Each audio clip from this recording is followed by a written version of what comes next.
everybody, this is Sarah coming from the Saginaw Children's Zoo, and we're going to be talking about another curious creature that I have right here, Uromastyx.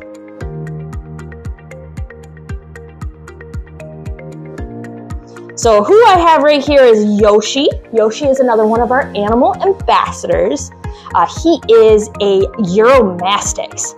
Now these guys in the wild can live about 15 years, in human care 20 to 25 years.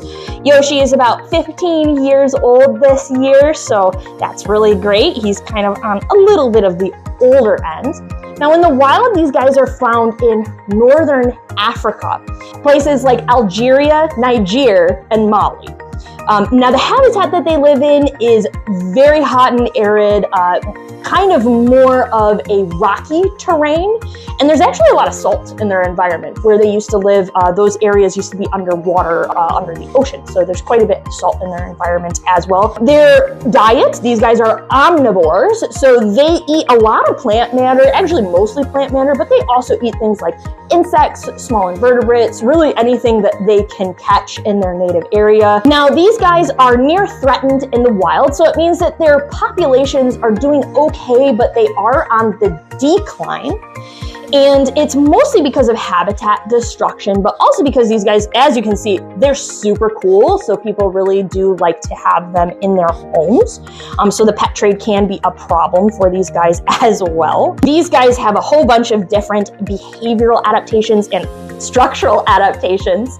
Like I said, these guys live in a very arid environment that has salt in it. So one of the coolest adaptations that I think that these guys have is they produce something called snot. So that is a loving term that scientists came up with that is a combination between snot and salt. So they have become very, very good at processing salt out of their body. And once they process it out, it actually comes through their nostrils. So they express it out.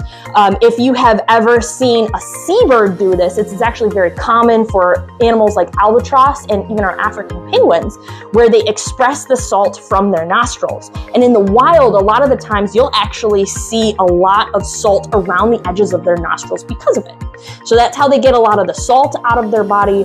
Another really cool adaptation that they have is this super cool tail. So this tail actually is a way that they are able to defend themselves against predators. So what they do when they are threatened or they're upset, depending on how they feel, they'll actually take this tail and smack a predator on the nose or move towards them. And that is hopefully going to kind of get them out of their sorts so that they walk away. And one other really cool adaptation that helps them in their arid environment, if you see his face, you'll actually notice that he has a bunch of raised bumps where his eyes are, and this little concave, kind of almost a valley in between the two eyes. This is a way for them to be able to direct water down to their mouth because moisture is really hard for them to find in the wild. So thank you guys so much for listening a little bit about Yoshi, who's our Uromastyx. You guys are going to be able to see these guys in the new Wild and Nature building in 2026, which we're really excited about. So have a great day and stay wild.